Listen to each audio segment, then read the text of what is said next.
Hello, my name is Kafui. Question, what's it like to be the sister and daughter of a president? My guest embodies both, and you get to know about her after I remind you, if you haven't yet subscribed, to do it right now, and so that when new content comes, you'll be the first to know. My guest is an artist, cultural activist, and a traditional leader, Marigold Akufo-Addo. Happy to be here with you in your home, in your studio. Thank you. You're welcome. Most welcome. Thank you so much. Yes. I'm curious, how would you describe this season of your life right now in one word? It's reflective. It's busy because I want to make so many statements before I depart. Yes.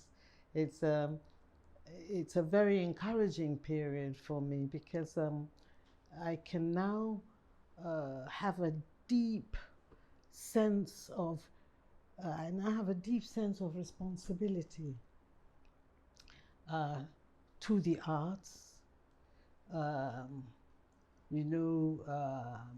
believe that fine art is the engine of growth. It is the artist who can delve into the past, harness it to the present, and have a vision for the future. So the artist straddles all those time periods, the past, the present, and the future. Yes. And you want to make some statements around all that. And yes, a lot of statements around that because I paint, I'm a visionary painter. I paint about a lot of past migration, movements, etc. And that is the past. I also paint about stories of the present and have messages also, I believe, from that as to where we're going. Indeed. Yes. Okay. It's quite a heavy statement Yeah. to be making in Yes, this season. it is. So right now you're balancing creation, you're balancing cultural responsibility Yes. and public expectation. What's it like? Which one places most demands on you? Well, I think the demand is for me to delve into the future. Okay. And no, into the past rather, to be able to create something. I mean, it's quite a mystery when you're confronted with a blank sheet, a totally blank sheet. And that's what artists start with. Yes, you Nothing. do have with nothing at all. And then virtually you call something into being. And that is the most difficult part, is when you've marinated all these thoughts for so long, and then the struggle that you go through to bring it out, to give birth to it, is something, if you're not involved in it, you'll probably never understand. Wow. It's almost like playing God, right? Yes, it's formless. Actually, formless, and then you're then all of a forming sudden, it. Yeah, you're forming things. Yes, although we can never reinvent the wheel, so we are not God, but they're all there, but we have to search for it. Yes, yes. For, you see, and present it in a way that will help. When I say Kasa, what does that mean to you? Kasa, I have two entities called Kasa. One is Casapen, which is my NGO that we gather young, disabled and autistic children and do art with them as a therapy. So art therapy. Yes, art therapy for them. Okay, Casapen. Yes, Casapen. The other one, Kasa, is very important to me because my innovation, my called Kasa Wall, is a great monumental installation that I hope I will see before I depart this world. It's still in creation, in the process. We've put all the final dots on it. Okay. We just have to enact it now. When you say monumental, how big are we? How large are we talking about? It's long. It's long. It's big. It's a long edifice. It's a long wall. 15 feet, 20 feet? Height. height could be about, some parts of it, about 19 feet. Yes, those are some parts. Wow. And some parts are just 5 feet as they go along, And depending which part Yeah. it is. The span could be almost a mile. A mile? Yes. Wow. Yeah. Where will Kasa be installed? Well, we are now arranging it. 1 mile of art? Yes, 1 mile of art with a lot of statements as you go along. The statements have been translated into about, how many, 6 or 7 different languages. We have French, Tree, Tabani, Hausa, Ewe, Ga. Is there another one? I think that's about all. They've been translated, and some of it have been interpreted by musicians. Okay. Yes. And Kasa means speech, Kasa, or yes, in yes, Tree. yes. Okay. So it's a statement you want to make. Yes, it's Kasa is a language. It's a statement. Yes. What materials are you using for this mile-long piece of art? It would be anything. There's cement. There's clay parts. There's mosaic parts. It's the different mediums, because I've depicted most of my art in squares. Yes. I build them up in squares, and that will also follow the pattern represented in squares. Yes. Yes. I'm glad you talked about squares, because I'm looking behind here, Yes. and what you talked about is there. So you use, why do you build your art using squares, rectangles, 4 sides? 4 sides. What's the idea? What is the, I wonder actually, funnily enough, it was a poem that my late husband wrote to me where he described me as 4-dimensional. What's the 4th one? 4-dimensional. So I interpreted it as a square. A square? Yes. That's it? Yes, that's Okay. it. So Yeah. anytime you install a square, then you're thinking of your latest... No, You I don't. I don't. But it's become my, it's become my, my form. Yes. Yes. It must take a long time. It does. How long did this piece take? Just describe this piece to me. What does it mean? Well, this is part of a series of the Sahara series. Okay, I see Yes. some dunes. Yes, the Sahara series. What is underneath? I believe what is underneath the Sahara, the civilization, the ancient civilizations that are there. I believe will evolve a technology one of these days where the sand will be able to go into that space and see the wonderful things that are there. Okay. So this is the second, I think it's the second, yes. The first one is out there in the corridor. This is the second one that I finished recently. Nice. Yeah. I'm just curious, have you seen the Sahara physically? The Sahara? Yes. No, only by plane and some parts of that deserty part when I went to Egypt. Yes. Wow. Do squares allow you to say what a brushstroke will not? That's an interesting question. Yes, for me it does, because that's the way I'm now packaged. I was fortunate to go to a very, very prestigious and exciting art school, the Slade School of Fine Art.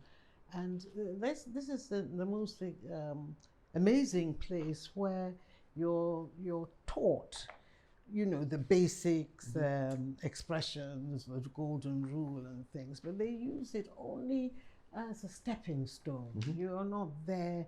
We understand the brush strokes, etc. But you're there to evolve a style. You must. That is the prerequisite of being in that space.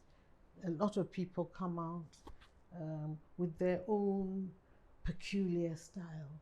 So would you say the square is definitely your identity? Yes, I think so. It's part of it anyway. Is it your favorite shape now? No, not necessarily. But I do express myself well in it. Okay. Yes. All right. Perhaps it's just a signature tune now, because I do paint other strokes. Yes. Yes. Is it about control, rhythm? It's about sustenance. Okay. You see, if you're able to sustain an idea and go through it in that meticulous way. I feel that, and during that process, what happens is that you get a lot more information than when you're painting it freehand and fast. Yes. I'm enjoying this conversation. Now let's take it all the way back. What for you are your earliest memories? Not even of art, but life. How far back do you go? Well, my earliest memories, I think we were living in, where is that area called? The Betty House, Kole Gono, I don't know, in that deep part of Accra in those days. And one of the memories I have is my grandmother, just these wooden stairs, running up and down about 8 times. And I learned later is because my younger brother had been born, but they hadn't come back from the hospital yet. But she was just running. That was the way she was expressing herself. And I remember that very clearly. She'd just go up and down the stairs. And we found out later. Another early memory I had was when my brother, my older brother, was coming back one day, and there was a whole crowd following him, and the gatesman had a lot of problem letting him in because of the crowd that had followed him home. So I remember that incident because it was noisy, and the gate man just tried to open it and haul him in quickly so that he'd block the entrance of all the other boys following him. What was the commotion about? Do you remember? Well, they just wanted to come into the house with him. He used to, when he was young, collect a lot of people. He was like that, yes. Are we talking about the former president? Yes. Okay. Yeah. He was quite a people person even at that age. Yes. Okay. How old were you when you were doing all this remembering? The remembering, I think I was, the most part, I was about 4.5, 5. Okay. The rest, I can't really remember anything. All I knew, at 5, I drew a red truck that my parents were just all over the place about. They thought it was just so wonderful. So I think that was how my art career started. From the red truck? From the red truck. Was there a model of a truck that you followed, or it was just from your imagination? Did somebody own a red truck? I don't know, but I drew it, and I remember it. I wish I knew where it was when I remember it. It was so vivid and so rich and very perfectly done, drawn. And your parents just loved it? They loved it. What was growing up like? Where were you born? I was born in Accra, yes, at Kolebu. Okay. Yes, and this house that we were in, I grew up there. The house was very, very busy, but from a 5-year-old perspective, I didn't really know what it was about. It was later that I learned that those were the offices for the UGCC were in my parents' house. United Gold Coast Convention. Yeah, the United Gold Coast. So all the Big Six and other people, Power Grant, and everything. This was the venue that they met in. Yes. So you remember meeting all these the people on our currencies? I don't. I remember them when I was grown. My mother said Nkrumah used to babysit me, and whenever, when I was a few months old when the riots broke out, and whenever we had news there, he'd go and grab me, and I think I was like a comforter to him. Wow. Yes. The 48 riots? Yes. Ah. Yes, I was a newborn baby then. Yes. Wow. What was life like in the early 50s at home? At home, it was fine. I used to go to a little school, nursery school in the Ridge, near near the asylum. There was a gully there at that time where YMCA is now. Yes, it was it was normal. Yes, it was normal. I was a sort of inward type of person who, if I wasn't painting or something, I was making something with my hands or something. So I wasn't one of those outward people that were engaging too much with the bustle that was going on there. Like your big brother, who yes, was more of a people person. I think he was curious about that, but I wasn't. Yeah. Do you think you are more like your mother or your father? Ooh, it's a combination, because I got a lot of, I think, the art that was in her decor, and the stuff that she created, the style of jewelry, affected me, definitely. But when I look at my father's handwriting, I said, hey, maybe it must be part of it, because his handwriting was just so firm and beautiful and bold. Yes. Right. What have you learned from them that has stayed with you till now? I would think, I remember when I got admitted into this famous school of fine art, the Slade. My father was so happy and told me the story about how his friends would, jab at him a little bit, that, Akuf, why are you spending all this money abroad for your daughter to be drawing?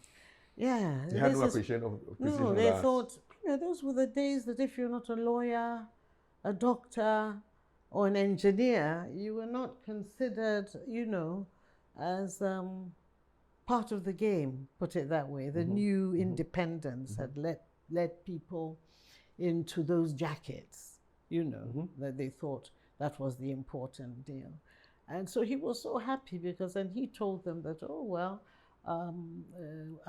when all the civilizations and the merrymaking and the loud noises are done, and those empires fall, what do you go and see? You see art, architecture, paintings on the walls, even the cavemen. That's all you see. The rest has evaporated. Yep. So he said he was quite happy to entertain the drawing, which really, it gave me the confidence in what I was doing, put it that way. Your father was a lawyer? Yes, my father was a lawyer. But what is so, the two of them, I cannot call them conventional. Okay. Yes, in their choice of decor, in their choices, even allowing me to do what I was doing. Because the friend who said that to him had even gone and made some research about me and said, hey, they say that the girl too is not that she's a dancer. And then you're letting, yes, you're letting her go and draw. Draw her life away. And draw. Yes. So I think they encouraged the art. Okay. And my mother lived it too, yes, in her attire and her attitude. Things. It was they were encouraging. Very encouraging. What did she do? She was, she did domestic. She was going to be an instructor, physical PE. Physical education. Physical education. Then she broke her leg. Hurdling. She was a big hurdler. Oh, she was an athlete. Big time. She broke her leg, spent some time in hospital. When she came back, of course, she couldn't pursue this. So she went in and did domestic science and learned how to cook properly. What was her signature dish that you still have fond memories about? Yeah, she makes her prapransa in a completely different way from what most people do. What happens is that she taught a sister of mine a cousin of mine who just departed a year ago, but she has an opposite way of making it and does all the oil and stuff afterwards. Okay. Before she mixes it and then lays some on top. All right. That prapransa is made from beans, right? Yes. Okay. Yes. With some crabs? She does. Yes, she does it. But hers was a bit different. It was unique. Yes. Did your dad cook? Yes. No, I never saw him cook.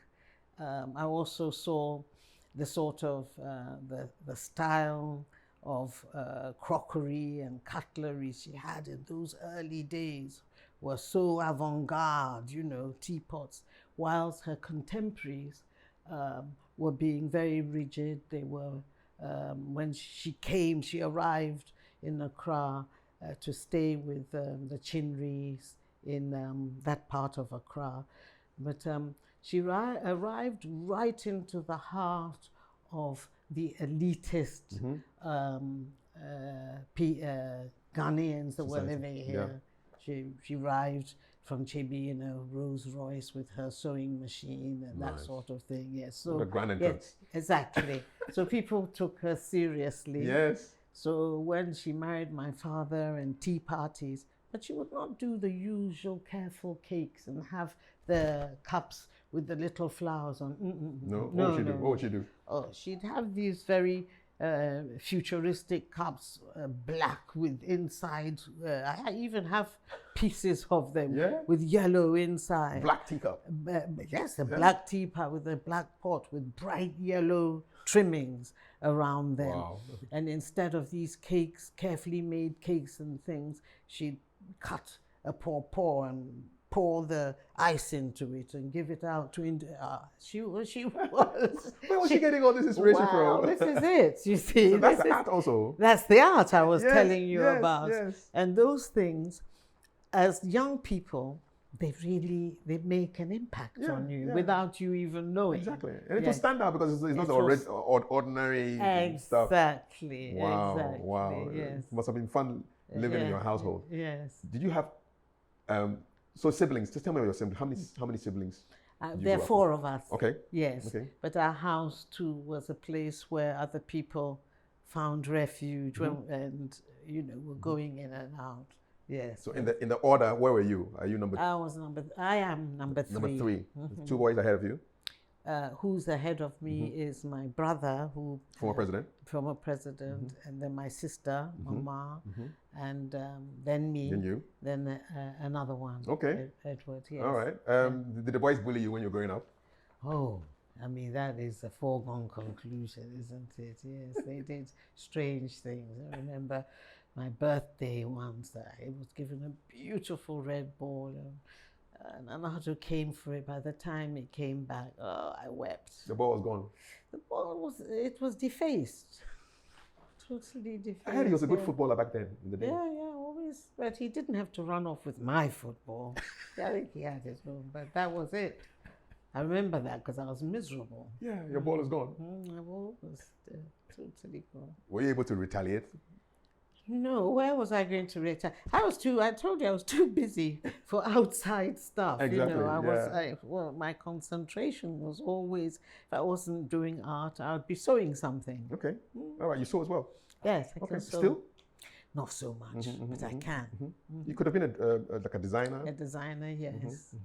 But when you go to your pre-diploma course, they take you through all these things for you to choose where you're going to operate. Yes, you can have a choice. Jewelry design is available, graphics are available, everything. Yes. What was primary school like in the 50s? Primary school. I have a few friends who remember me in the first. Well, that was nursery, but the primary school was GIS. It was fun.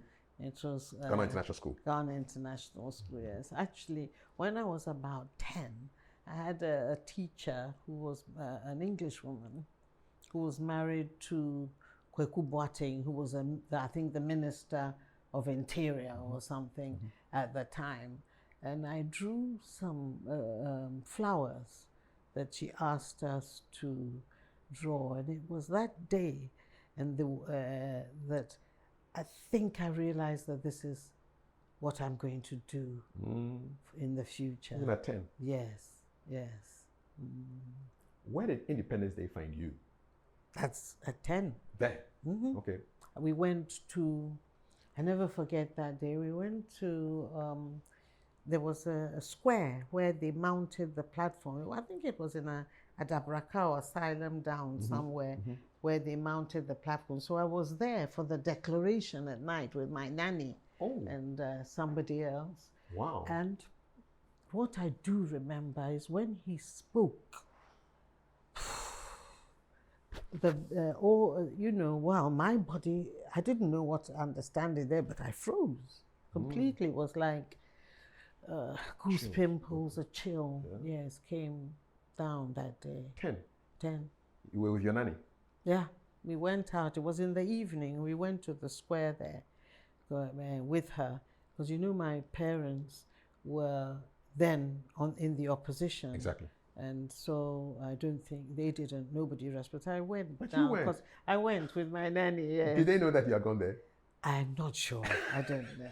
But, those funny details, Yes. I don't remember. Wow, that's quite an achievement, Yes. Because there must have been paint the scene for us. How many people were in that square? Quite a lot. It wasn't big like Black Star Square, hadn't been built there, but it was a big park. It wasn't too far from where we lived. It was a big park. I had to find out from somebody if that park had a name where they did this. But I remember we didn't take a car there. We walked. So primary school takes you through GIS? Takes me through GIS, where I wanted at one time, I did a lot of ballet dancing. Okay. I wanted to be a ballerina. So you can do the pointy tippy toe thing? Yes, I used to write blocks, and we had a huge concert once at the Achimota, where all the big ministers and Cromwell was there. My parents were there, everybody was there, and I had 2 solo big roles there. Nice. Yes. You were doing your dances. I was doing my dances. So that time my head was full of ballet. Yes. Wow. Yes. And but then after a while the ballet disappeared. No, it had to. It had because, to go. If I went into ballet school, the academic side, in those days, things have come a long way.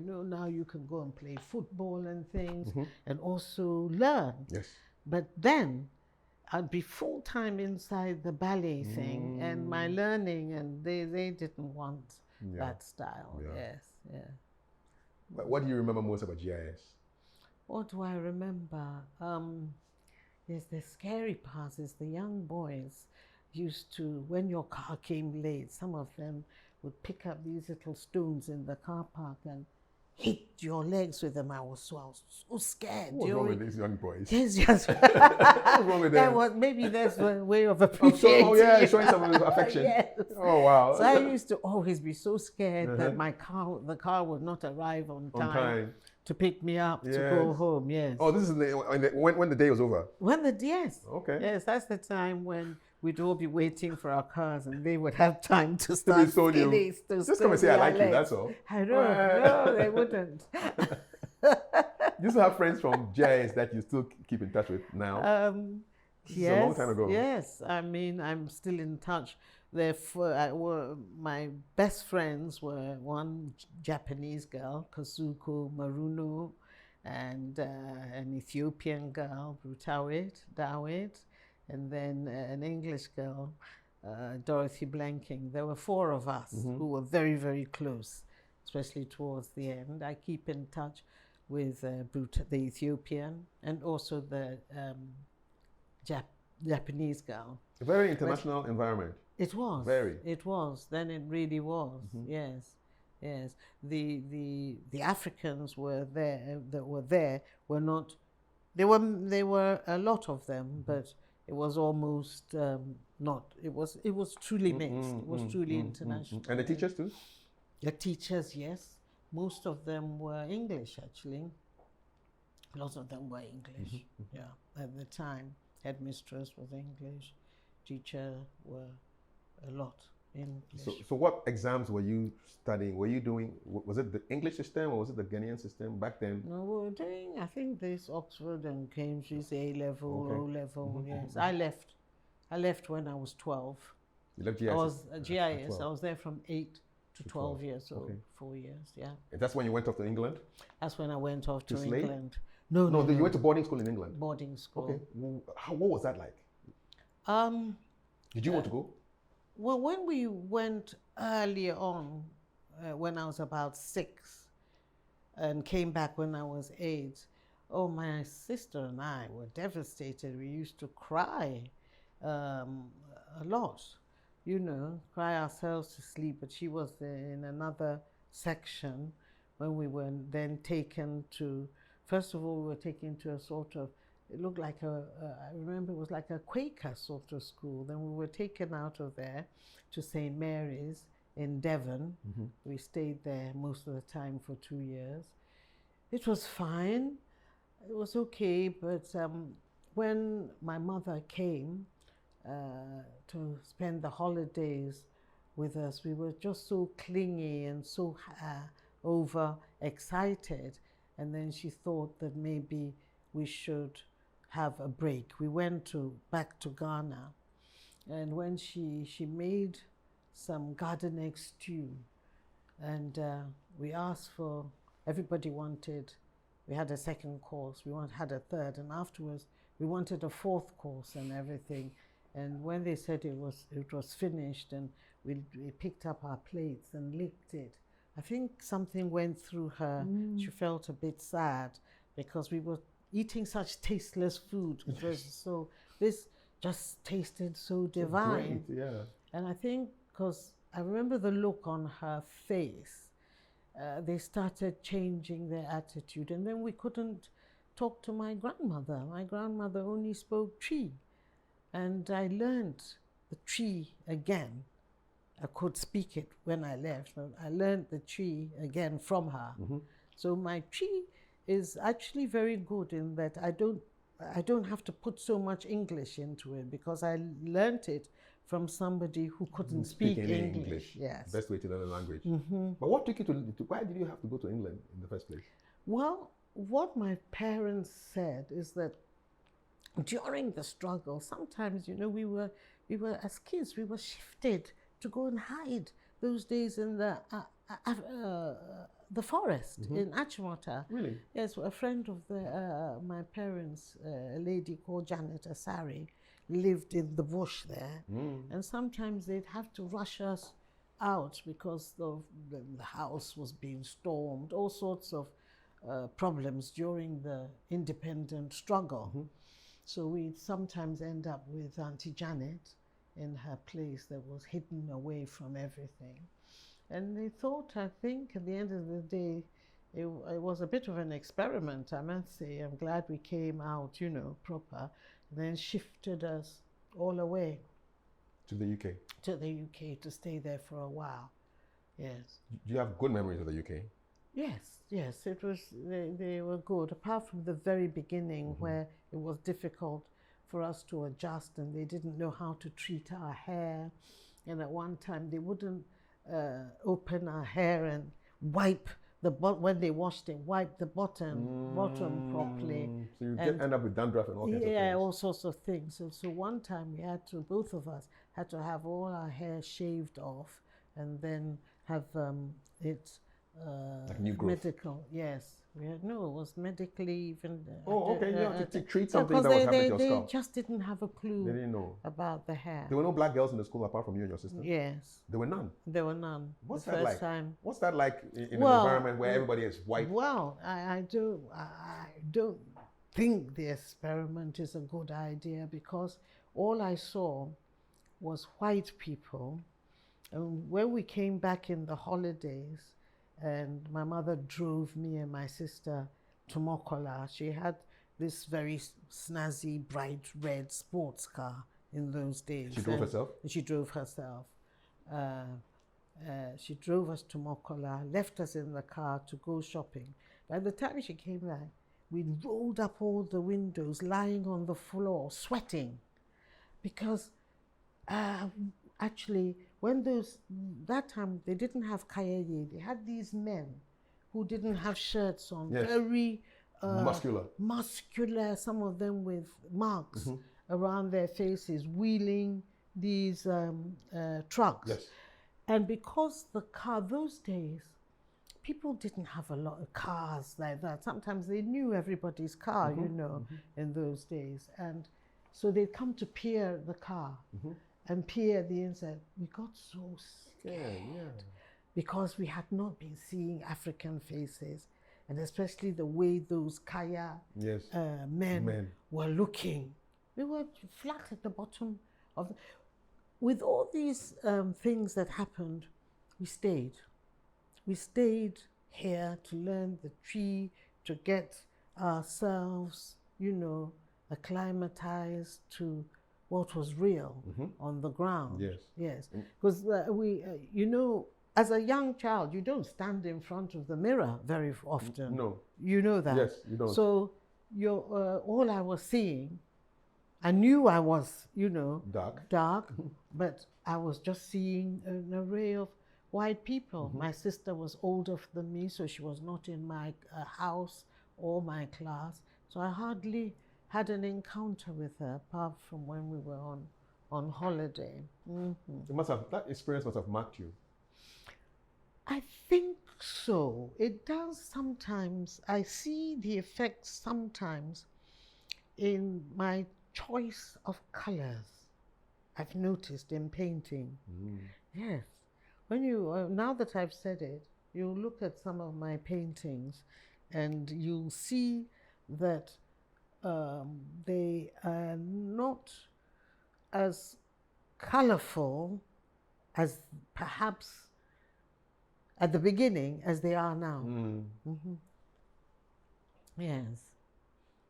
It definitely has it doesn't have an impact. And from that experience, I don't really like the idea of cross adoption. Yes. When you say cross adoption, what do you mean? What I mean is maybe black people taking all white kids or white. Or I think versa. yes, vice versa. You should stick to our kind. I think you should, because when I came back and learned about who I am, it has also had a very great impact on me. Yes. Did it affect the way you treated your children? Did you ever ship your children off to boarding school in another country? Yes, I did. So you did what your parents did to you? Yes, it was like you, but I didn't do it at an early age, never. No. My son finished his O-levels before he went abroad. Yes. Okay. Yes. So in a way, I didn't. It kind of shaped your decision. Yes, okay. I didn't ship anybody off early. At an early age. No, yeah. After boarding school, what happened? After boarding school, in the UK. I came. I had a gap year before going to the Central School of Fine Art, and I went and spent that gap year in the north of Ghana. Okay. In the north, I went to participate in mud wall painting. Mud wall painting. Mud wall painting. Explain it to a novice like me. What is mud wall painting? Yes, you know, in the north, I don't know whether they still do now, but they used to decorate their huts with all sorts of designs.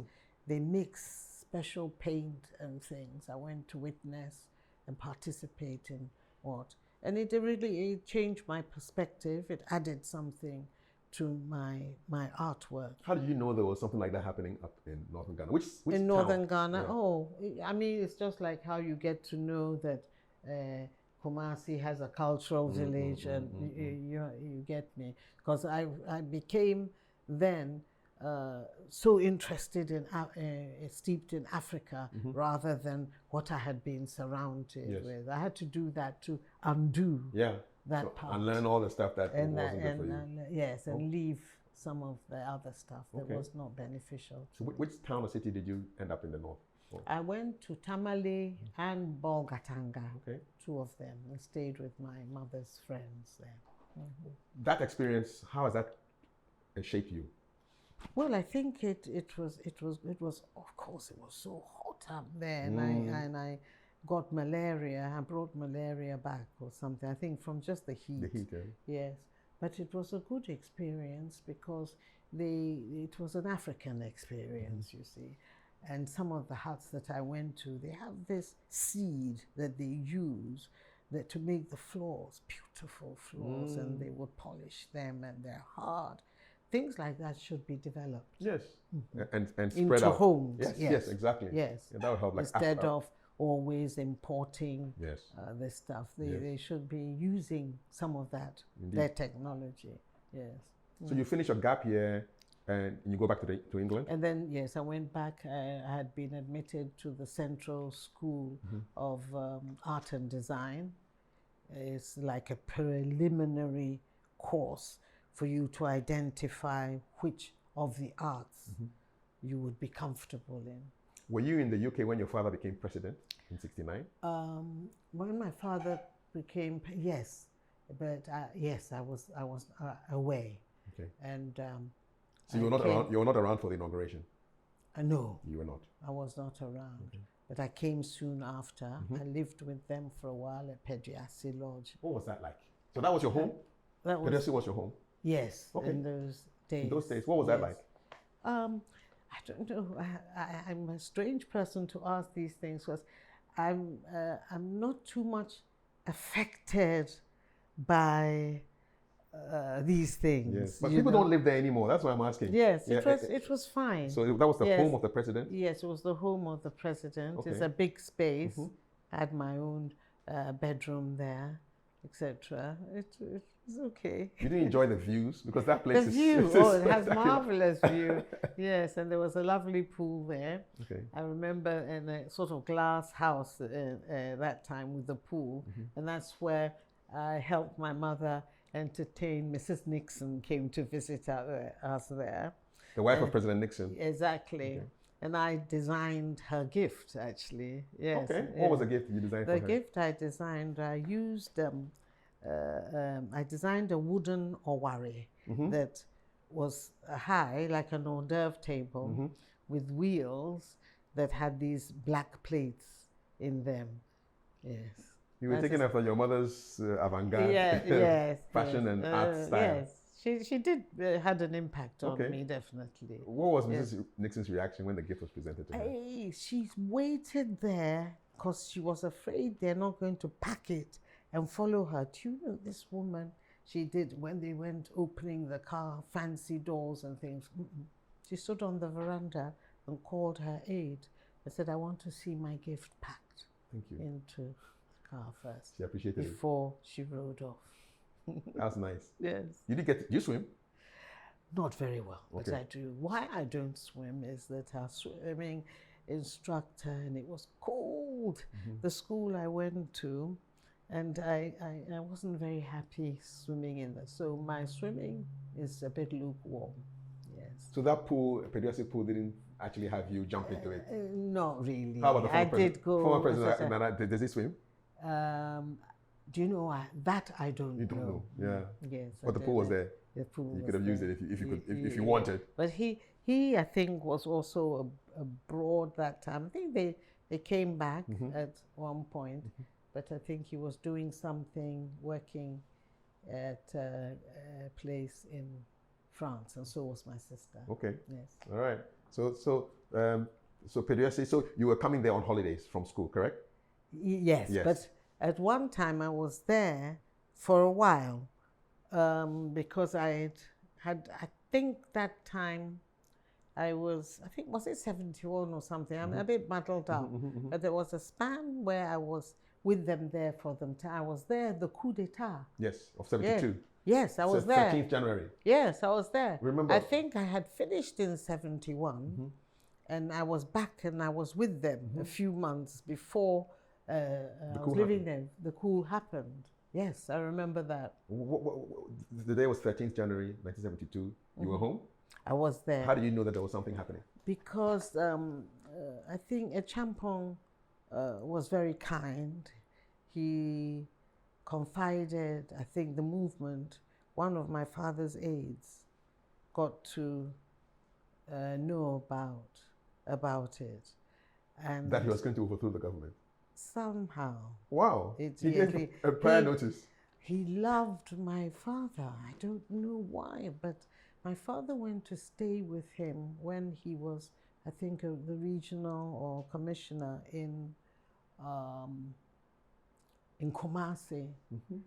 And he went to stay with him. Really? Yes, my father stayed with him because he was the roving ambassador at that time for the government that had taken over Kwame Nkrumah that time. He was going from country to country, area to area, explaining what was going on. So Champon hosted him. Really? Yes, he hosted him, and the story goes that he was so excited to host him that he got some well-respected matron to come and make sure that he had this. He thought he was having to come and make English breakfast and things, not knowing that my father can eat anything and he loves his African food, only he will not eat it with his hands. Okay. But the rest, He loved it. yes. So when he found him so relaxed and amusing and funny, I think he just he took to him. So they sent message that we can stay there if we want. He's not coming to ruffle us up. But we decided it would not even be good for him if we stayed there. It would look like there's some form of weird arrangement. So we left. No, we're not. Yes, but that's the message. He said when we were packing to go, they said that you can stay. We should stay. Okay. Yes, that was the early morning they brought the message of the coup. So we were moving just a few belongings, because luckily we hadn't taken so much there. Most of it was still in Nima, but we had to pack, had the cars. But the message that came in that, hey, nobody's coming to ruffle this man. He can take his time. If he wants to move, he can even stay there if he wants to. Wow. Yeah. So when you left Pedresi, where did you go? To Chebi. Okay. So when you were driving from Pedresi to Chebi, what was the environment? Could you tell that something had happened?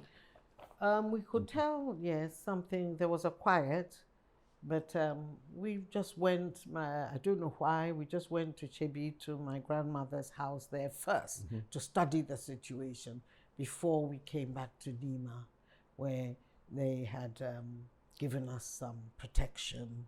There was a big tent on the lawn there with a lot of soldiers in there, and to protect us, they say, yes.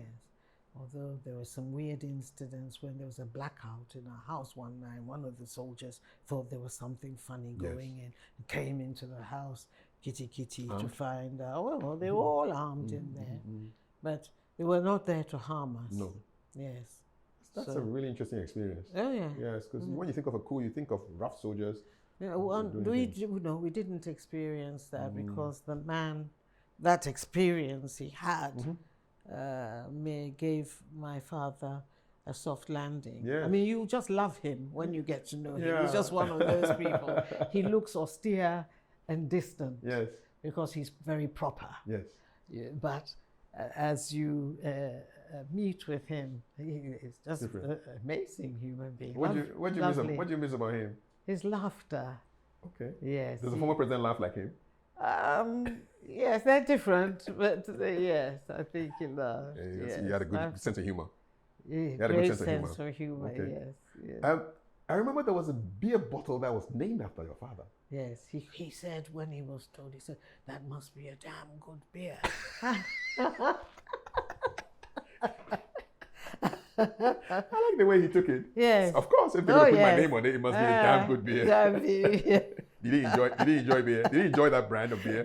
It was a club. It was a short club, mini club. He wasn't a beer drinker. He wasn't a beer guy. No, he's a champagne man, wine, champagne, yes. Yes. So it must have been a damn good beer. Yes. So he knew that they named it. Oh yes, they came to even present him some. And, Club beer came and presented it to him. Yes, they brought him, and then he had the whispers that this is called a coup. He said, oh, that's nice. It's a damn good beer. It would have been fun to meet your father, you know. Yes. He would have been an interesting person to talk to. Yes, it definitely was. You miss him? Yes. Oh, sometimes I miss both of them. Sometimes I think about them. I miss both of them. Do they visit you in your dreams sometimes? Only once or twice have I had something like that. Yes. When you woke up, how did you feel? Well, there's one of the dreams, of course. I rushed the one that I was slightly unstable about. I rushed to Auntie Amabusia, who was like a big sister to me, and I confided in her a lot. And she was also from a stool house like I am, and so she interpreted it very well for me, and then I was comfortable. Nice. Yes. Nice. Yes. In case you just joined us, this is a conversation I'm having with Marigold Akufo-Addo, artist, cultural activist, traditional leader. And if you haven't yet subscribed, this is the time to do it. Hit the notification bell. When new videos come, you'll be the first to know. So 72 passes, and you go off to Slade. When did you end up in Slade? No, I've been already. You're done Slade already? Yes. Okay. So I did Slade 68 to, I think, left at 71. So you were in Slade when you did your debut exhibition? No. No? No, I was in Accra, maybe on a holiday. Okay. My debut in 68 at the, it's now called, what is the moving pick? It was the Ambassador Hotel. Yes. You had your art there? Yes. What kind of pieces did you display? There are a lot of the very early works. There's some pictures of them on some of the slides. Okay. The squares hadn't come yet? The squares hadn't come. Okay. At the debut. No. Because no. you're in your 20s? Yes, I was 19. Oh. What's it like to have an exhibition at that age? I mean, not even yet 20, and you're doing this at Ambassador. Ambassador was a big time hotel. Yes. Yeah. It was great in a way because I was all over the media splash, because women were not exhibiting in those days at all. I mean, when I came back, I remember I used to spend my time with sculptors like Akwete Kofi and people, because there were only men in that field. And Daily Graphic described you as a trailblazer. Yes. How did you feel to open the newspaper and then see a story written about you? Well, that's the part of the times then, yes. Do you think your surname opened doors or raised expectations? What happens is that, well, I think yes, at that point it can open doors, but it's all superficial then. But if you don't have a real contribution, then it's superficial. It will not be real anymore. It can open the first plate, but that's about it. Yeah. It's what you are built of yourself, what you have incubated to perform is really what sustains you. So the name can open the doors, but you need output to get through. You have to. You must to sustain it. You cannot just have. So when you founded Lamra Studios, yes, and galleries in the early 70s, what does Lamra stand for? Lamra is talking about the radiance of the Lamb. It's the light of light. It's light. What language is this? What's Lamra? I think it's part of an Arabic, thing. Yes, Lamra. Yes, and I opened those things because I had at that time when I opened it, I had a child. I had a son, and he'd be also walking around the space where I was painting. And fine art takes everything out of you, and you forget your whole, you wake up in the morning literally putting on a sack and running to the area. Yes. And you forget now that there are other things that you have to do. And he drank turpentine, because turpentine looks like this water in the bottle. Yes. And that shook me, because we had days in hospital.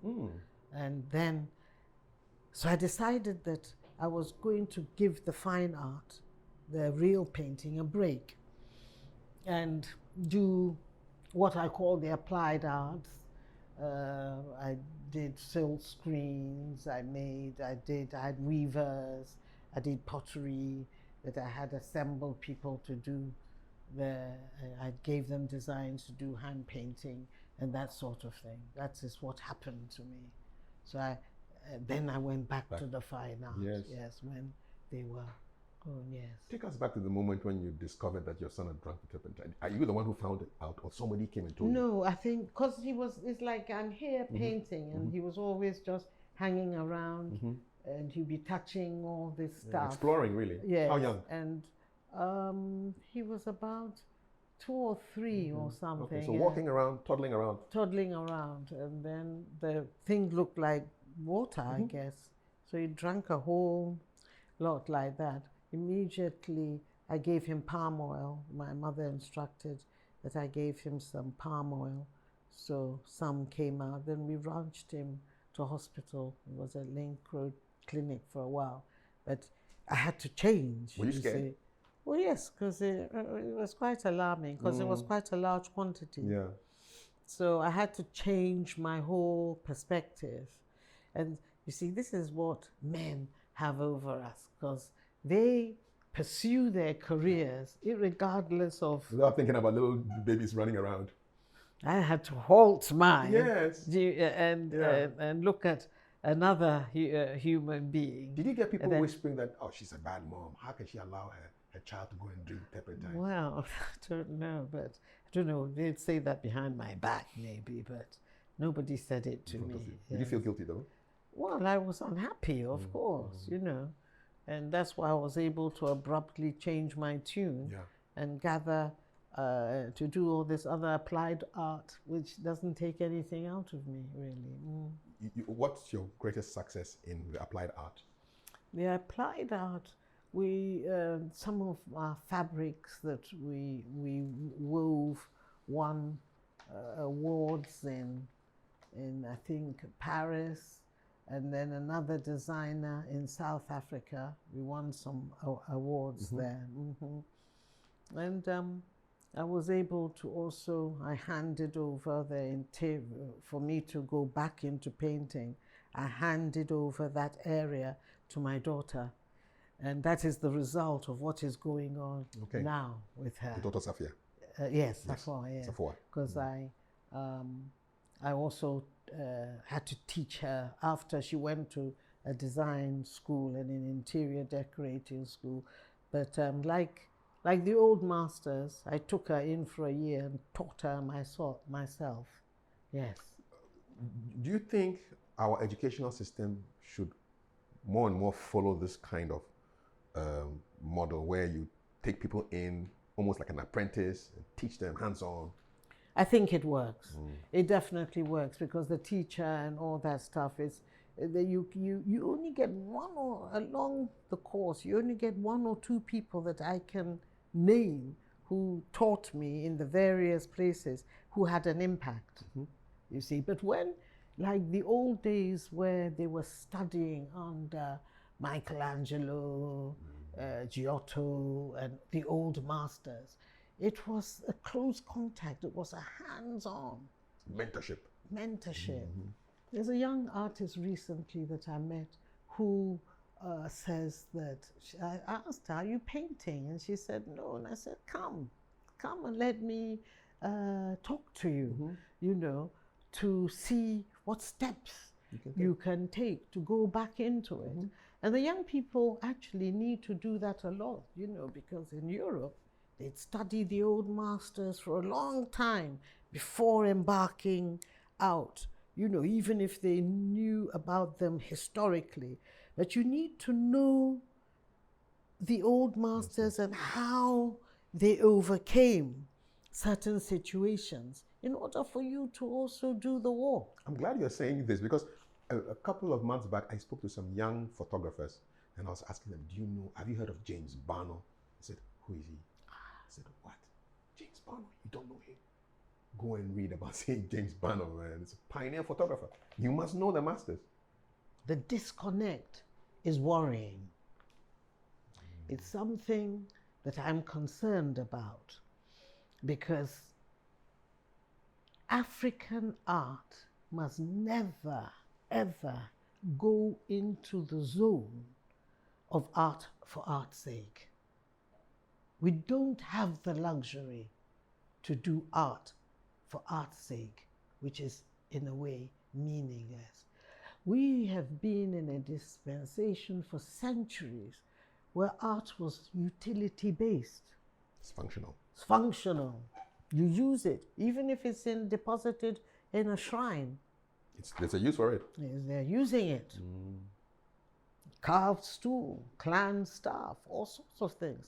And ourselves, our group here in particular, where I learned from one of the great kings who has passed, I asked him certain questions, and they have long, thousands of years ago, been separated church from state. So he said that we keep the shrine matter at a distance. Because they had a king long time ago, an Akan king, who was a twin, male and female. It's hands out that today they will say that she had been overcome by the Holy Spirit, but it was our natural, yes. And she was dictating. Yes, today I saw this. Tomorrow I saw another thing. Yesterday I saw this. So she was totally controlling the monarchy. So he told me that from that time, which is centuries ago, no more. That's why twins cannot occupy unless they're twins of two males. They can never occupy the throne in the Akan world now. That is why this thing came about. So church and state have been separated a long time ago. And now what do you see? So what I'm saying is that a lot of art here is very stiff. Yes, because the separation of church and state, and now we were only crafting things for the crown. Are you getting where I'm coming from? Whereas the Ogun and things in Nigeria were crafting things still for the shrine. Good. The metal and the carving, they were using them. So they were utility. Yes, utilities. Ours is utility, but we had been highly militarized at that time. Are you getting me? Where we were in the middle of annexing states and things, and we wouldn't even deformities were not tolerated. Exactly. They were sent out because we were just gunning for we conquest. were for conquest. So we were doing the stools, the clan staffs, symbols of authority. Was the art. So highly militarized. Highly state militarized, governance. yes. So it's reflecting even now in the state. If you see the vibrant state of the Nigerian art world, you will understand what I'm saying. They're moving in droves in power. So we need a sudden change here. Well, yes, they need to look back. You can't just be watching TV and seeing this outside world and then doing what you think you're doing. Yeah. You've got to draw on the well from You've got to draw the well from within. The stagnation that we are experiencing in our part of the world is from not utilizing art. Imagine building a factory and you have no artist in the back room to brand something. How are you going to export it? You're just copying some Chinese man's good or some... how are you going to export it? You must go within yourself and create a brand. Yes. Otherwise, you can't export your goods and get other types of money. The stagnation is coming from this. Is there disrespect for art? I today believe in Ghana? that, I cannot say that, but I believe that we are not understanding that actually that fine art is the engine of growth. It's the fuel for our development. Every single thing, from the shoes that we are all wearing, to this watch that you're wearing, to this design that you have, everything, to the toothbrush that you used this morning. It's all art. You have to draw it first. I'm glad you talked about branding, because on this watch, you see Adinkra symbols all around it. Really? Yes. Was it made here? Yes. Lovely. Ghana, caveman. Lovely. Yeah, I didn't yeah, know. yeah. So, there were what? Yes. yeah. You see, this So is that's the point you just made. that is the way. So it shows this is coming from Ghana. This is the way. This is the way. So there's hope. Yes. There's hope. You worked at the Ghana Museum for a while? Yes, it was not for very long. Then very short period. Was it a year or something? Yes, I was in charge of the art and design there. Okay. I remember doing a showcase of currency through the ages, which is showing the sort of currency that we were using a long time ago. Oh, from the cowries and all, and different before things. the cowries, some bars and all sorts of interesting stuff. That was a bit revealing. Yes. Yeah. Up to the cowries and then the banknotes that we were arranging now. And then you spent some time also at the Commission on Culture. Yes, that was a wonderful period where we were Koansa and many others were all on it with us. I was very close to him when we were on the commission, yes. And that particular group, we were able to come out with a very strong document for the arts, which was sent to Parliament. I don't know what's happening to it now. And another document created. I don't know. It was powerful. It was powerful. That one. But if it had guided art up to now, we would have seen a lot. Do we have a cultural policy for Ghana? Right now, I don't know. I don't know. But I'm also of the mind that government cannot do art.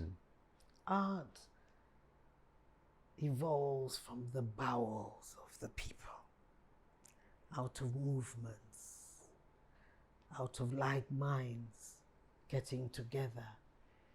All government can do is legislate to make us comfortable, give us a good environment for art. Yes. That's it. Yes, yes. Let's talk about the world. So you've curated and exhibited all around the world. I mean, in Africa. Where in Africa has your work taken you?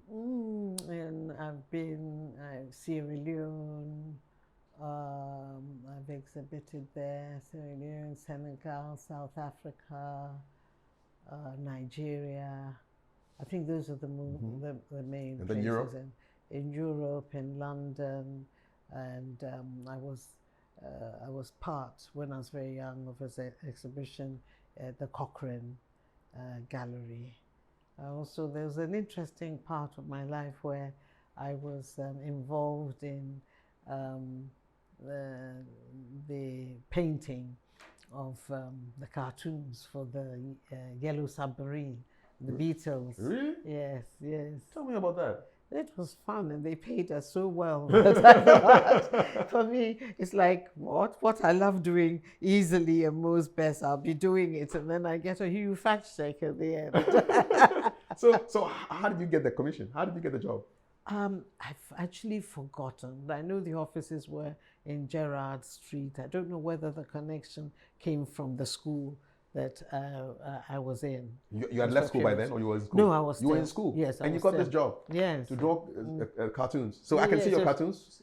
No, it's the cellulite. We were painting on the cellulite of the drawings that were going to be photographed to form the cartoon. Oh, so yes. you worked on some of those We things? worked on some of them. How many of you?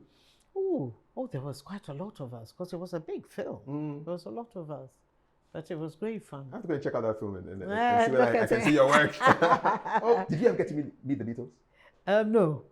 No, from a distance. I think John Lennon or something after a show I met. Yes. Oh, you went to one of his One concerts? of their shows. You like yes. their music? Oh, it's okay. Okay. I preferred what was the other group? The Animals and things. Okay. Rolling Stones? Yeah, I like the Rolling Stones and the Animals. Those who are wild. I preferred them. Were you to wild the when you Beatles. Yeah. You know? Oh. Yeah. Where were you when John Lennon was assassinated? Oh, I think I was back in was 80, it 1980? yeah. Oh, I was either here or in Senegal or Sierra Leone. Pretty sad. Yes. Yeah. And then America, you also exhibited. Your work took you to America as well. Yes, that's at the Cochrane that I was talking Cochrane. about. Yes. Okay. Yes. Great. Do international audiences react differently to art as compared to Ghanaian audiences? Your art? To international, yes, in a way. I think, you see, the art is, when you talk about your art, it's fine. You know that this is what you're doing. But the interpretation is left to the individual. Whatever he sees from it, it's right for him. Yes, there's no fast rule. Yeah. Yes. What has surprised you though about some of the reactions to your to my pieces? painting? Yes. I don't know whether I've had any surprises Or shock. Or shocks. Some of them, one of them, my very large painting that I created in tiny squares for 9 months. Some people do gasp a bit when they see this, because it was almost like holding your breath for 9 months. Yeah. Because if you were doing it freehand, fine. Yeah. But you're doing this in these minute, I don't know whether you've seen that painting downstairs, yes, minute squares. It was like 9 months holding your breath before giving before the baby comes birth. out. Yeah. So I'm curious about how it works. Do you start with like a pencil outline, and or do you grade it before you start filling it in? Yes, sometimes I do have a pencil outline, but now I use chalk rather than pencil, because the pencil stays for too long. So it's almost like filling in a skeleton. Yes, as you're coming, and you don't know completely you conceive something, but you're not sure totally of the outcome, because there are changes as along the line too when you're going. Yes. And does the perspective, does it change from depending on how close you are to it? When I go yes, all the way back, I'll see something else. Yes. When you go back, you will definitely. It's almost like you're a magician. Or a sorceress. You're causing things to happen. Conjure. You're conjuring things. Yes. It's magical, isn't it? In a way, it is. Yeah, it's very spiritual. It is a spiritual exercise. I want to talk about you, and you hinted when I spoke about Kasa. You talked about Casapen Foundation. Yes. What was you wanted to provide therapy for children living with autism, correct? Yes. But what was the spark that made you think, I need to set this up? I met a young boy who was highly autistic, and I became friends with the mother, and I saw the challenges that they were facing. And then I also read that Picasso was slightly autistic, and the art, the painting, did quite a lot for him in balancing him out for it. And I thought, well, this is what I know best. So let us give them some art therapy. We did one. We're doing at the moment, we've registered, copyrighted the idea of the global flags for them. They've done the Ghana flag. We're moving on to other African flags first. So the children are the ones painting the flags? They'll paint the flags, yes. So we did the Ghana flag and had a lovely exhibition for them at the Kempinski once. So we're moving on now to another flag. Okay. Have you chosen the country yet? We were toying between Rwanda or South Africa, the two of them. But I'm sure we'll make up our minds soon. Yes, about it, yes. What does Casapen mean? Casapen is the house, the receptacle for the mind, the utterances. So the house of speech? Yes, house of speech in a way, yes. Where, yes. It makes you happy to be working with children? Oh, yes, yes, it is. It's also fulfilling, yes. Because when we've been around the countryside, children with these disabilities, once or twice, we've seen them really hidden in little corners. They don't want to show them in dark corners. And when you arrive and then because of that child, you're bringing goodies, it makes that child feel so important. I can imagine. Yes. And then they themselves, the household, start to love that child. Yeah, they realize that they can do stuff and they were talented. Exactly. Yes. What have the children taught you? What have they taught me? That they're talented and creative bodies that they're locked in a body that is not responding to the norm, put it that way. But I think there are ways to tap into it. There are ways to tap into it, yes. And how long has Casapen been running now? I established it in 2012. Yes, yes. I'm going to mention your title, and if I get it wrong, please feel free to fine me. Yes. So, in 2023, you were installed Abrewatia, correct? Yes. Of the Benkum Chami Ebusia of Akropong Equiapim. Exactly. Serving as a royal envoy for Equiapim. Let me explain it to you. Yes. I was presented as the Abrewatia of the Benkum Chami Fee. And as when we finished that ceremony, meaning that I was now the Abrewatia of that house, they had to go and present me to the king. And as they presented me to the king said, I've been looking for you. And then installed me as the Oyententu. Okay. Nana Addo of Equiapim. Okay. Yes, for the whole of Equiapim, which is Okubo-Ohin Dishie, which means in English that I'm the royal envoy, plenipotentiary of Equiapim mine. It's like an ambassador. Big, ambassador. That's the it. top of all the ambassadors. Indeed. Yes. What's your role? Well, that is my role. They gave me a whole citation of what I'm meant to do.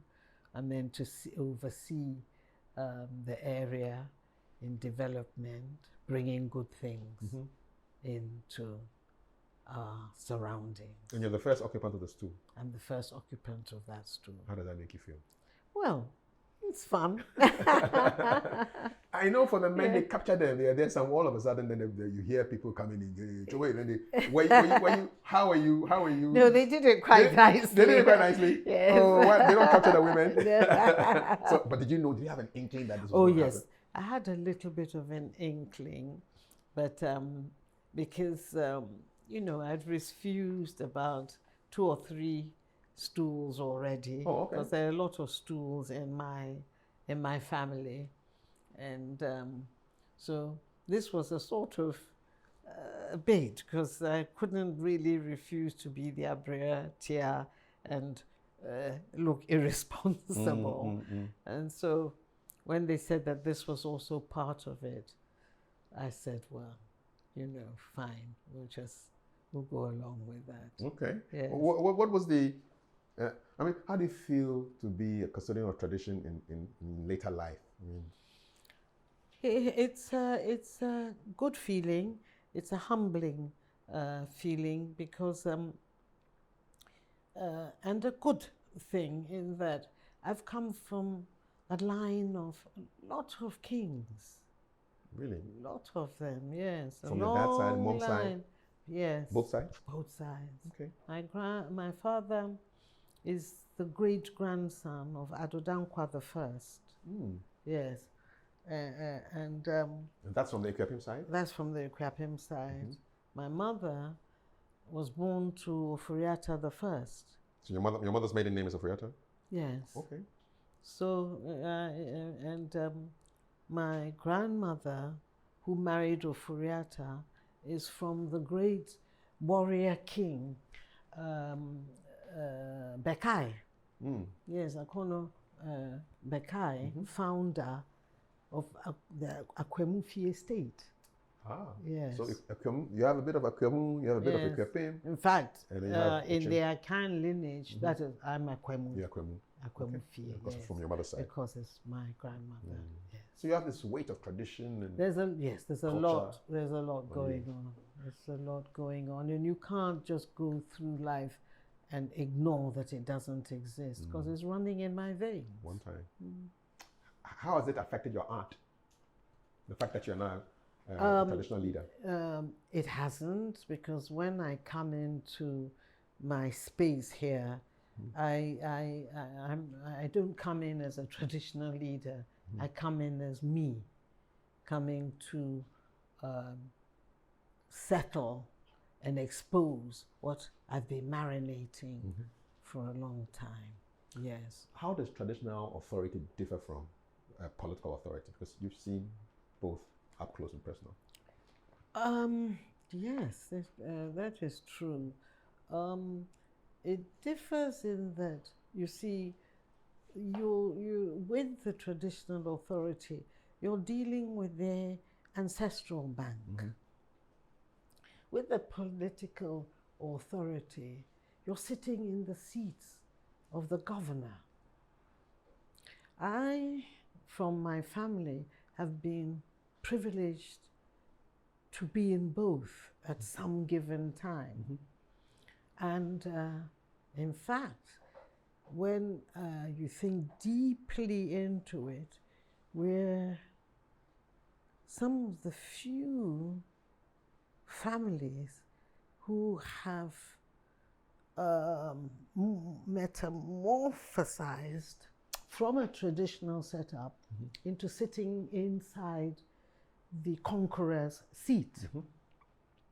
So from that perspective, I'm weighing, I'm weighing two things. It's humbling in a way, but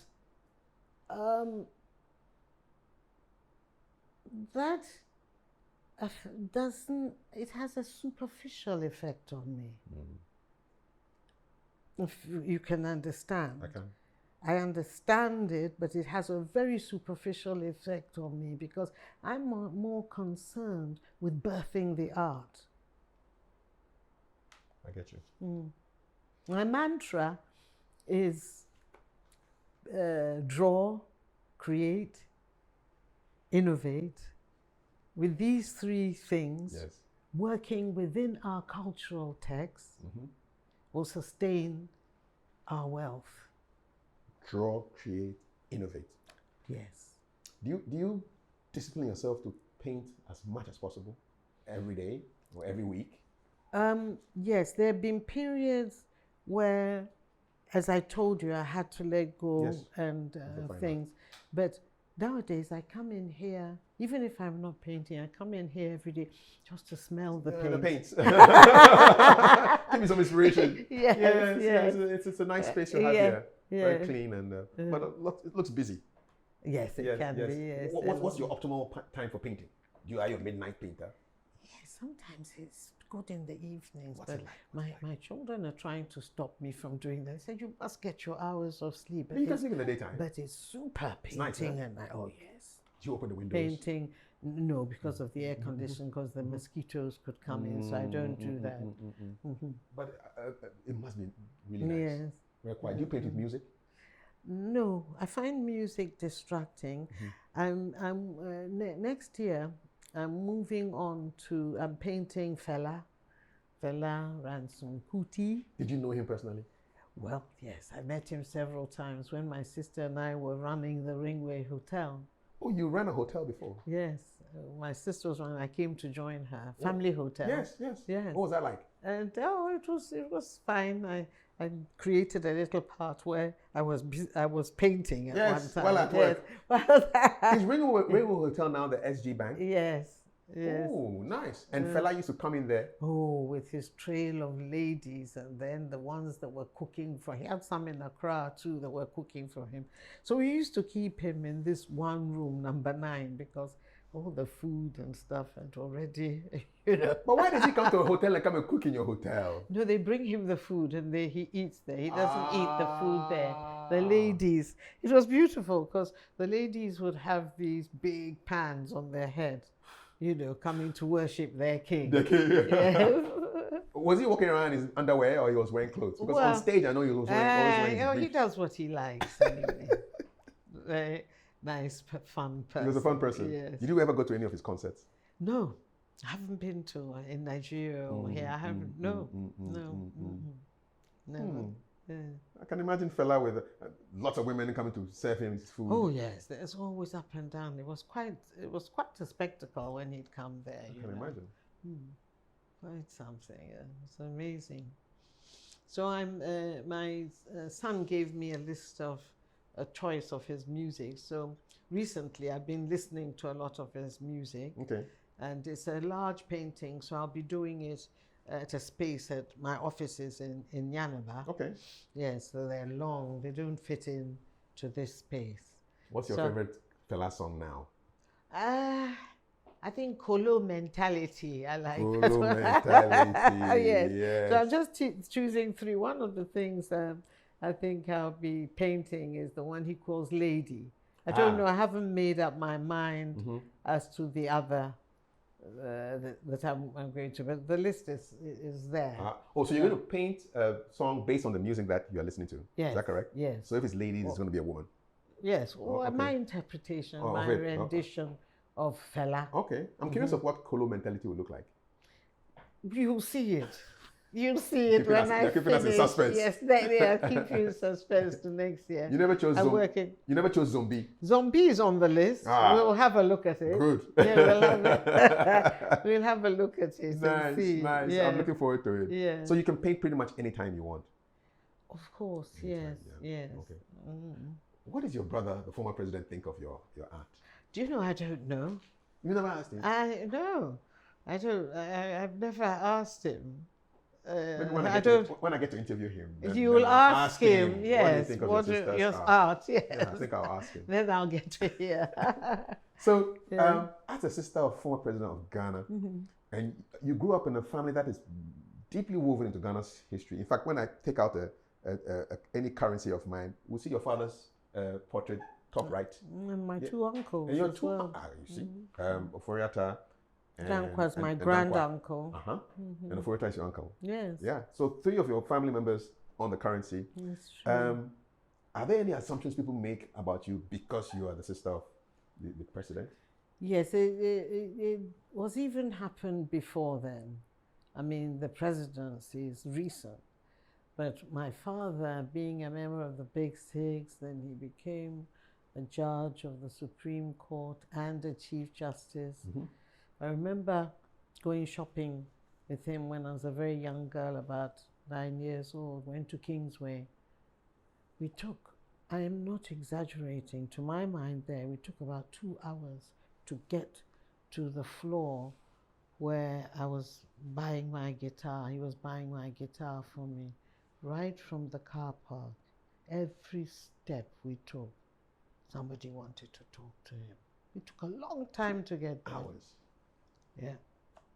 Somebody will stop him, another one will stop him, then we managed to enter the shop. It was the same.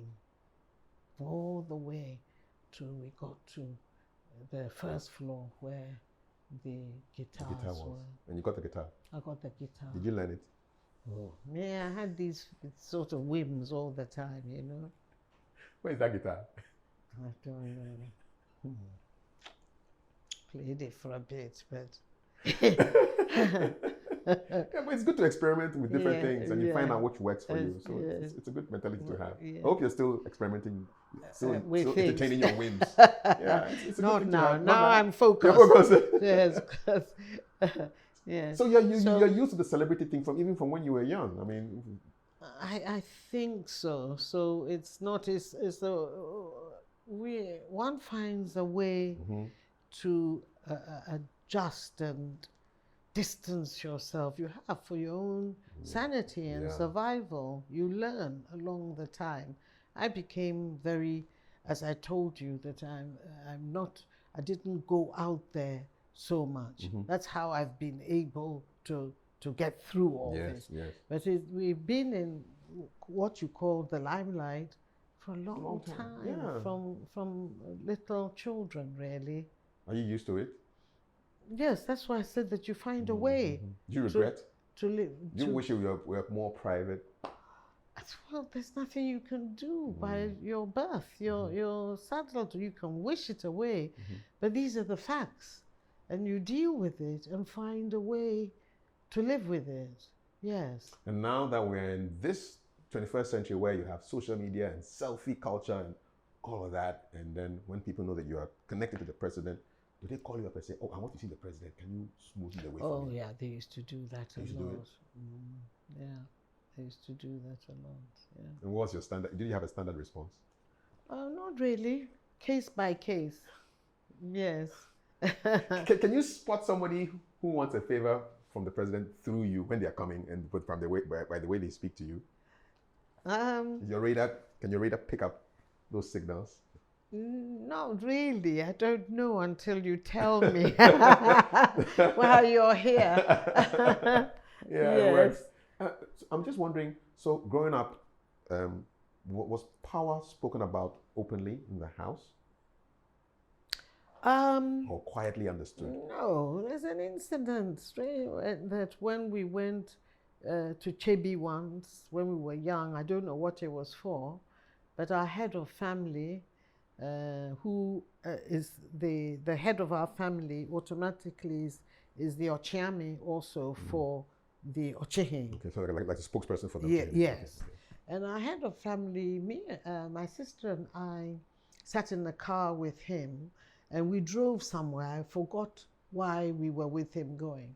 What I do remember is that, my gosh, that time, the trees, I don't know where they are now, but you get a tree, the base of a tree, bigger than this space we were in. The trees were thick, it was foresty during that time.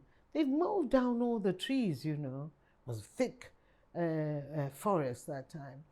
And we were driving and he told my sister and I in Chi, he said, Mudie shebenkum shenifa mahu no yes or can is na womo. You know? Meaning look to you the left. Look to your the right. left. Mona, you know, it belongs to your grandfather, you know. All this space. We went home and told my mother. She was furious.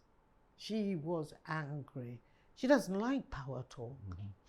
So she said, it's a lie. None of it belongs to you. Whatever you're going to get is what you make for yourself through your education. Don't listen to that talk.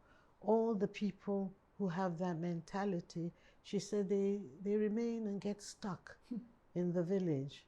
That was her response to that. Good advice. Yes. Could you tell that your big brother was going to be president one day?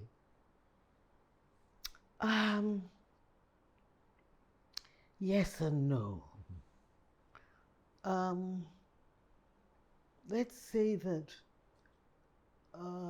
he had a great street following in spite of himself when he was little.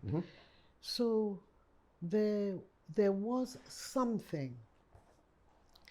I remember telling my father one day that J.G. Rollins, you know, he used to come to GIS. Not knowing, I didn't know he was not schooling there. He used to come and visit two young men that were there. Larry Lee and Rahul Jaggi were his friends. So he'd come a great time.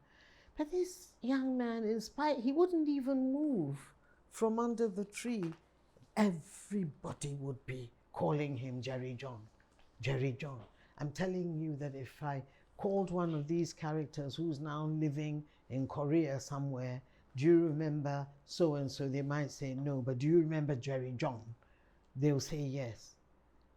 And so I told my father that this guy, I thought he was at school there. And he says, everybody, he says, yes.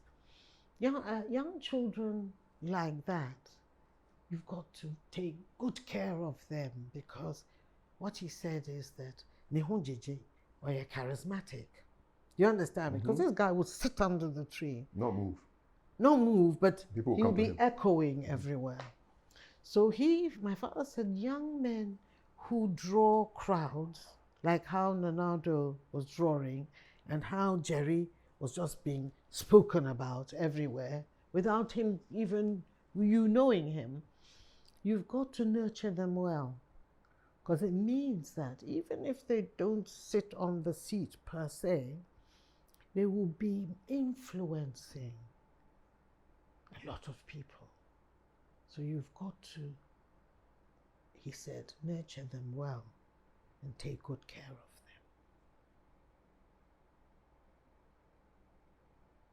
So from that point of view, Nana Addo was already charismatic because of, he went to a school called Ruru Boys School there. And my father's car, I remember in those days, I've forgotten, was Austin Martin or something, because very few people, and it was dark green. The number plate was AR9. Everybody knows it's around the area. And they used to say Nana Addo, it was Nana Addo's car. Yes, in the street, my daddy's car. You're really enjoying this interview. I am enjoying it. Yeah, it's a time that has gone past, and people want to know about these things. Yeah, that was something else. Yes. They used to think the car belonged to him. Yeah, Nana Addo's car, because he knew all the characters in the street. Yeah. So in a way, you could tell that he was marked for public service. Yes, and that there was. I remember one holiday we came back, and he went to join Ohinijan. That time was in charge of all the footballers, young and old. Great sports administration. Yes, they used to go to, there's a place, a smaller stadium where they had there. And they I don't know, for some reason, he was popular there, and they named him Bob Negro. Bob Negro? Yes. What a name. Yes. So he wanted to be a footballer at that time, but they had to stop that because, of course, then the footballers were not learning. No. They didn't have these lovely. If he was born today, academy using, he would have been academy. They would have allowed him. Definitely, definitely. But then, it was taboo. No, because you're coming to break your leg halfway and leave us. Mess up your future. Mess up our future. So before he became president, 2008 didn't succeed. 2012 didn't succeed. Did you think this thing may not happen? Or did he think? That is a very difficult question, you know, in that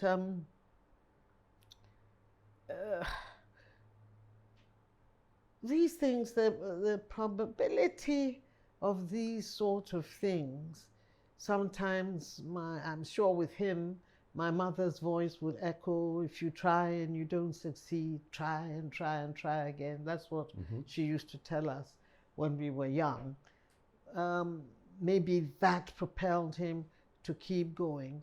But you see, also in life, there's certain, what should I call it? There's certain divine and cultural mysteries. What I've seen so far in the traditional world is that as they say, their ancient covenants in the Old Testament still exist.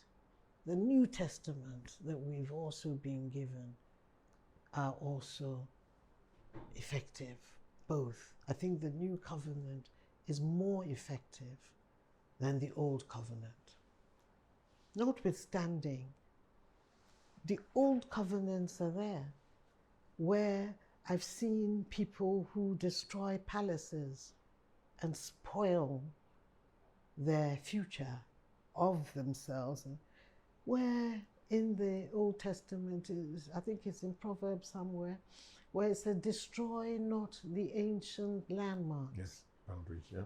And coupled, and he says, and enter not into the field of the fatherless.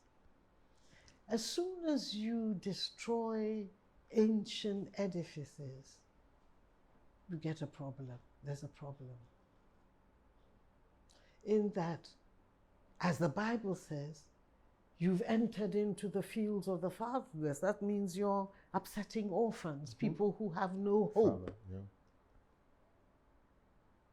So, in that light, what I'm saying is there's a path that has been laid out already, and it's an ancient path, and it can manifest in modern times.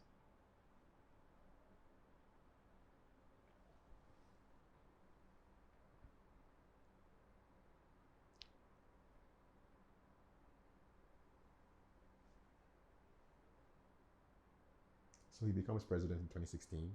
Mm-hmm. And how did that make you feel? Well, after the struggle that he went through, it was humbling, I think, that in a way, these things, they're not really by might, but by the time, the appointed time, after discharging all protocols, then it comes to pass. Yes. Proud moment, I'm sure. Yes. Yes. What do you think his big legacy was? What would people remember him for in the presidency? What would you remember him for? What I like and would like to remember is the open passage that I believe that he fulfilled destiny by the Clarendon call for the diasporans to welcome them home for the 400 years. Because I believe in the ancient paths as part of our realization, very much so. And therefore, I think that was one of the most profound things. And I believe that was a duty call. Yes. And he executed it. And he executed it. What do you think he would have liked? What do you think he's left undone that he wished he could have done before he left? Well, that you'll have to ask him himself. One day you have to go and interview One day I'll have to go and ask him those questions. I have no idea. We're coming to the end of our conversation. Yes. Let's bring it back to art, where we started from. Yes. What remains unfinished for you as far as art? If you won't help me answer the Nana Addo unfinished business question, I'll go to yours.